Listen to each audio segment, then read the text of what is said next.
আসসালামু আলাইকুম। ঈদের পরের দিন মেজো খালার বাড়িতে দাওয়াত ছিল আমাদের। আমরা সবাই খালার বাড়িতে চলে গেলাম। মামারা, ছোট ভাই, বড় ভাই সবাই চলে গেছি। এখন খাবার শেষ হওয়ার পর আমাদেরকে পায়েস এনে দিল। পায়েস শেষ হওয়ার পর মিষ্টি এনে দিল।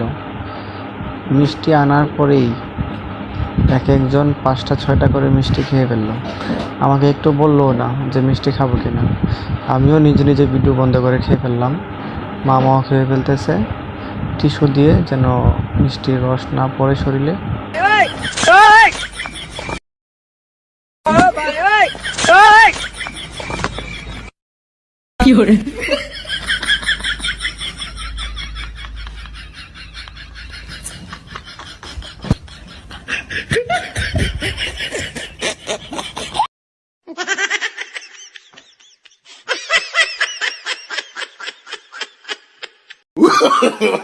No, no, no, no.